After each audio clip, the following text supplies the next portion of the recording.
小朋友，歡迎你又返返嚟同我一齊講故事啊！你好嗎？你好精神喎，笑下先，嘻嘻。今集我哋會講關於小兒子嘅故事，我哋亦都可以叫佢做浪子回頭。有冇小朋友聽過㗎？聽過嘅，請你俾我一個剔剔啊！見到啦。有啲小朋友聽過，有啲小朋友仲未聽過喎。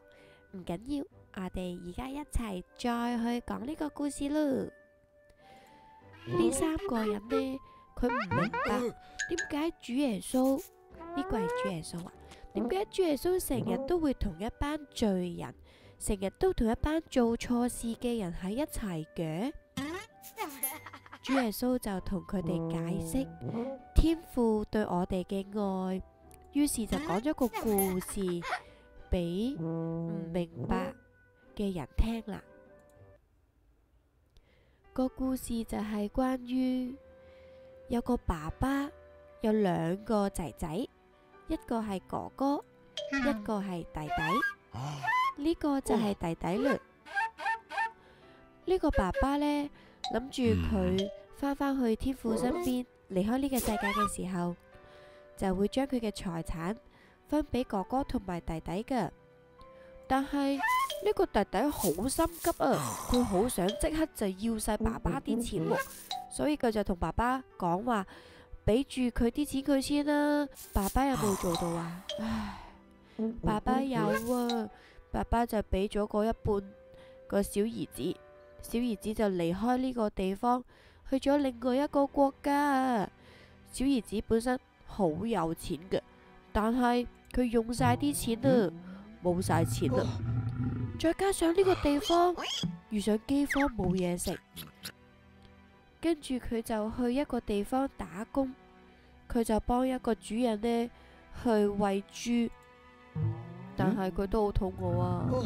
你聽下佢個肚咕嚕咕嚕，唉，佢淪落到要去餵豬嘅工作啊！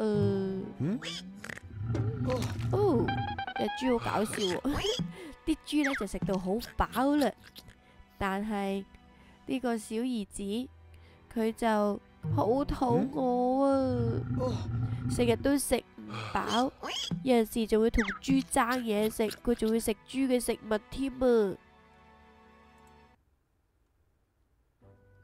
佢喺度諗啦，唉，我爸爸嘅僕人過得比我仲好啊，不如我返去同爸爸認錯，承認我對爸爸唔住，更加對天父唔住，或者佢會原諒我，收留我，俾我做佢嘅僕人，都好過喺呢一度捱餓啊！我決定我要返去搵返我爸爸，同爸爸講對唔住。小朋友，你覺得呢個小兒子願意返去同爸爸道歉認錯，佢有冇勇氣啊？係啊，佢有好大嘅勇氣啊！我哋俾3下掌聲佢啊！好，佢返去嘅時候，你估下爸爸會好開心啊，定係好嬲佢做錯事呢？一齊再繼續睇下咯。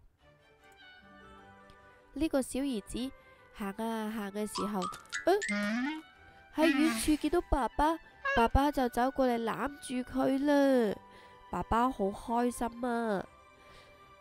呢個小兒子就跪低喺度同爸爸講：爸爸，對唔住，我做錯，我真係唔配做你個兒子啊！求你收留我，做你個工人啊！爸爸，對唔住啊！爸爸見到小兒子返嚟已經好開心啦，你睇下爸爸覺得幾開心？你睇下，叫咗啲僕人俾件新衫佢着，呢件係新衫啦，仲俾咗戒指佢戴住，仲俾咗對新鞋佢啊！佢同所有人講話，佢嘅小兒子終於返嚟啦！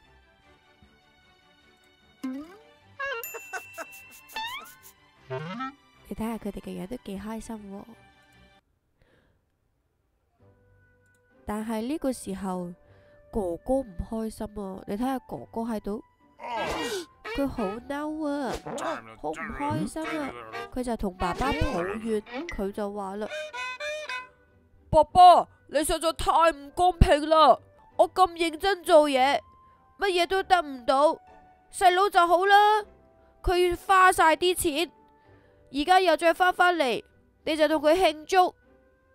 我呢，我乜嘢都冇，我好唔開心啊！爸爸就同佢講：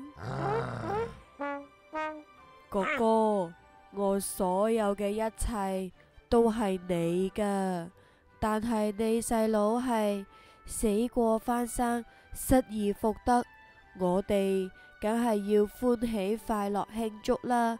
但係你要記住，我所有嘅財產而家都係你噶，你唔使唔開心，你都一齊同我歡歡喜喜慶祝細佬返返嚟啦。大兒子唔開心都係有啲正常嘅，不過唔開心一陣就好咯，因為大兒子因為呢個哥哥佢唔明白點解爸爸會咁開心。小朋友，你有冇試過唔見咗一樣嘢，然之後可以揾得返啊？你個心情係點噶？係咪好開心呢？冇錯，呢個爸爸都係本身唔見咗個仔仔，而家又返返嚟，所以爸爸好開心，需要慶祝。但係就令到個哥哥唔開心。咁哥哥使唔使唔開心呢？因為哥哥應該等爸爸開心。例如你唔見咗樣嘢，你唔見咗你嘅公仔，但係你揾得返之後，你爸爸應該會戥你開心，弟弟妹妹應該會戥你開心揾返啲嘢噶嘛，而唔係唔開心噶喎。所以我哋都一齊為到大兒子祈禱，叫到佢可以有個開心嘅心啦。同埋我哋都多謝天父俾我哋知道，原來我哋可以喺天父眼中係咁寶貴噶。好啦，咁我哋而家一齊祈禱咯。親愛嘅天父，多謝你，讚美你，俾我哋知道你好重視我哋。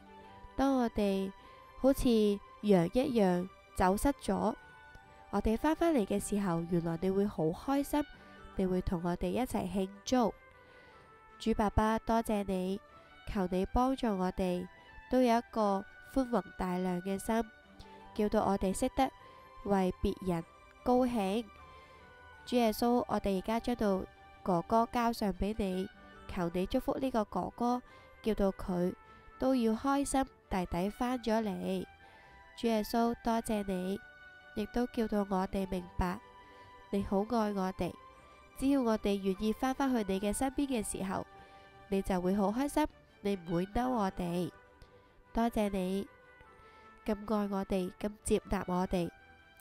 多謝你聽我哋禱告，以上禱告奉主耶穌名求，阿